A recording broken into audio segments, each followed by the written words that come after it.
¿Qué tal? ¿Cómo están? Bienvenidos al Bote Pronto de este martes, 2 de agosto.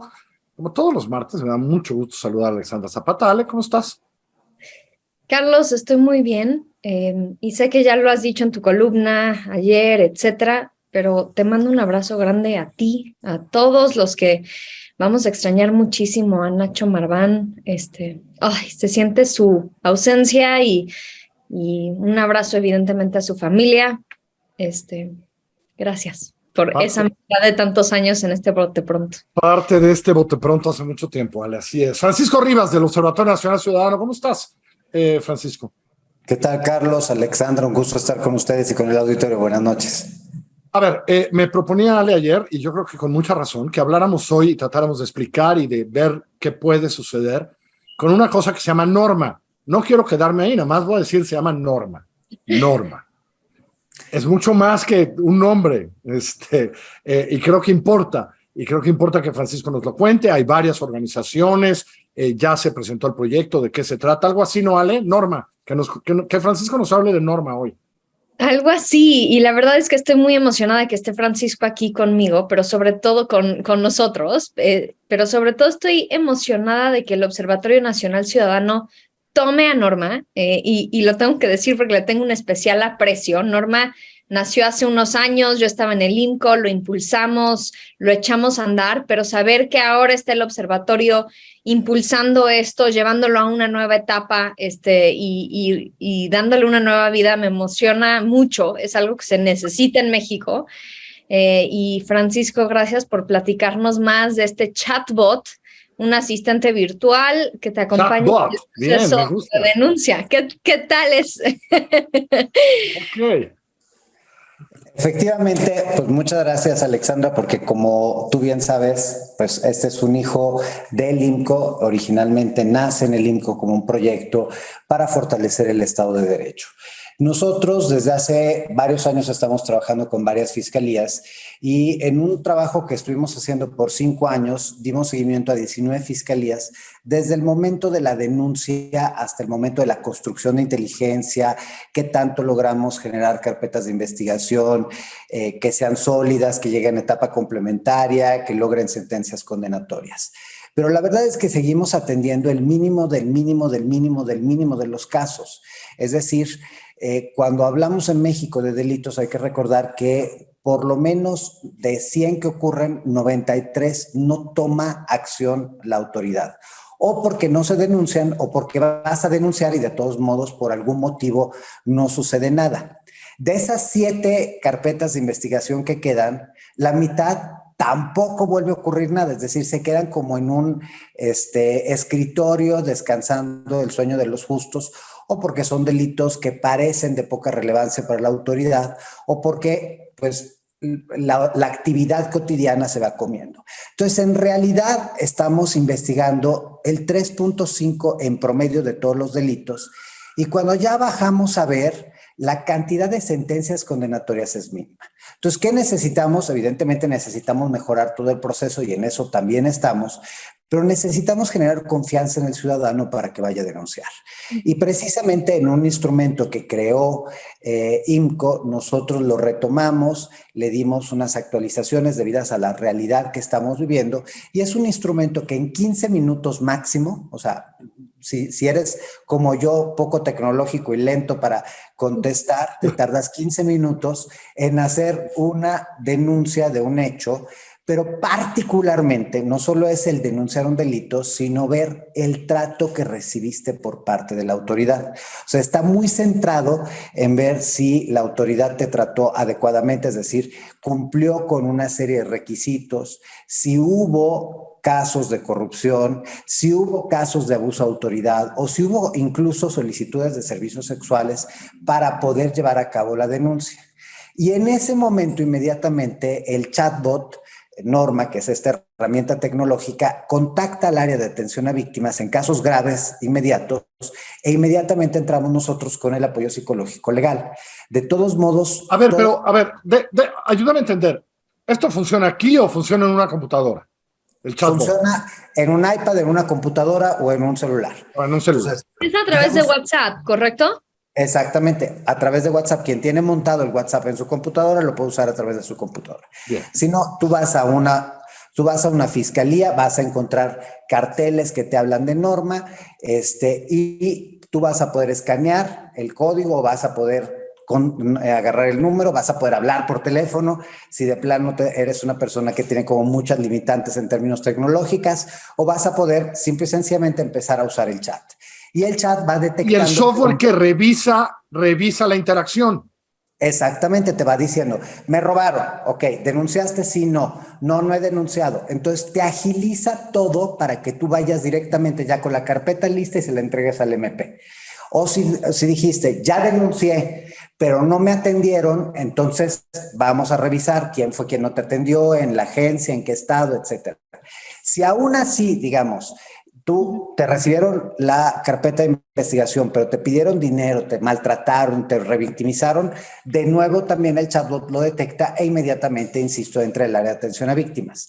Hay un aspecto importante de privacidad del denunciante, pero al mismo tiempo también hay la oportunidad de que el denunciante solicite apoyo psicológico y legal a través de esta herramienta para que podamos efectivamente saber qué pasa con estas carpetas de investigación. En el observatorio estamos atendiendo un promedio de 700 personas por mes, es una cosa impresionante, y la mayor parte de estas no tienen, a la hora de que son atendidas, o no se les da plena información, o no saben qué pasó con su carpeta de investigación, o les entregaron un documento que no es una carpeta de investigación y en realidad la carpeta nunca se abrió, o hubo una serie de errores graves. Por ejemplo, me secuestraron, tuve un secuestro virtual y me lo ponen como robo con violencia.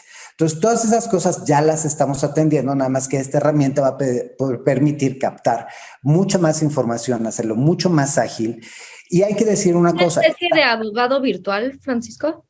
Es una especie de abogado virtual con una característica. Aquí hay un compromiso. Estamos empezando con 6 fiscalías en donde está la obligación por parte del fiscal de dar seguimiento, sobre todo en todos esos casos de maltrato, de corrupción, de abuso de la autoridad.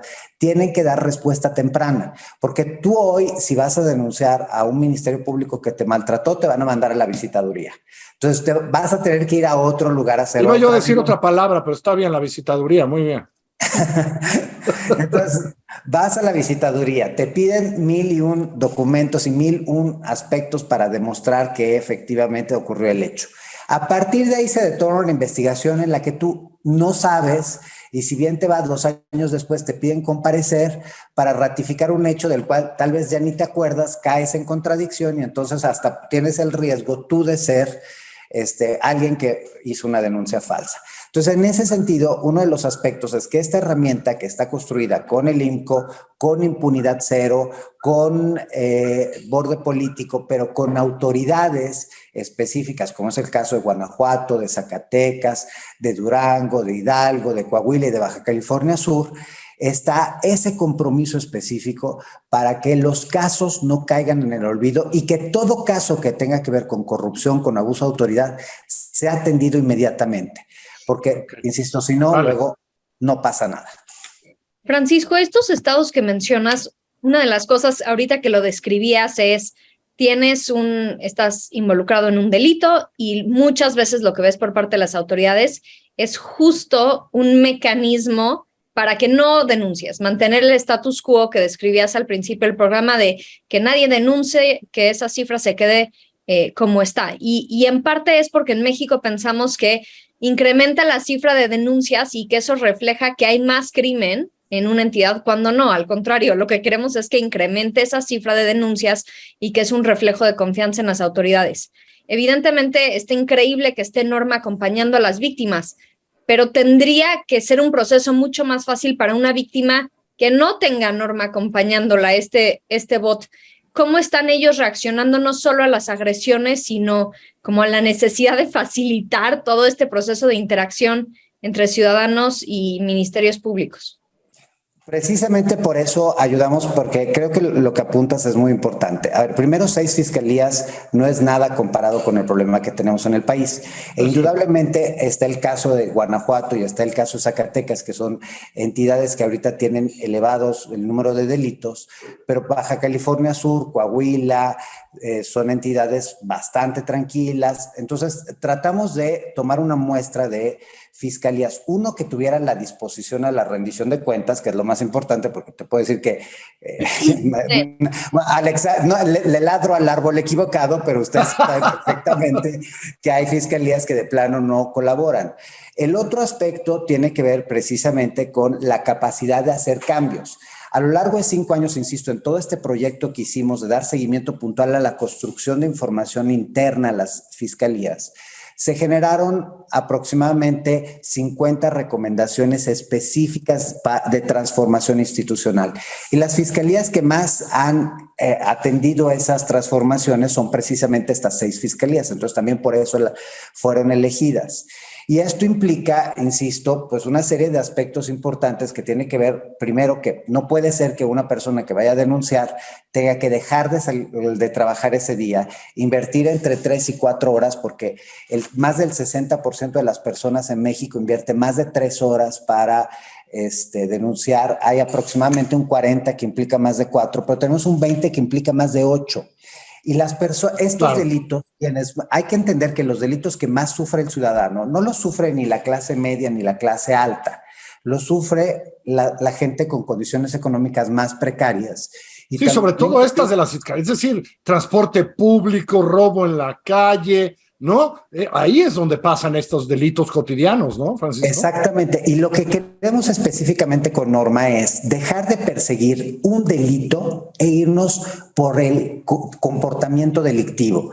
Porque si tú persigues uno por uno de los delitos, de nada nos sirve tratar de aumentar la denuncia, porque lo que vamos a hacer es saturar a autoridades que ya están colapsadas. Hay que recordar que según datos de INEGI, cada ministerio público de nuestro país tiene 250 carpetas de investigación a su cargo, lo que es imposible procesar. Si aumentamos la denuncia, vamos a ser menos operativo. Pero lo que queremos aquí es concentrar información para generar inteligencia, atender mejor al ciudadano, quitarle tiempo.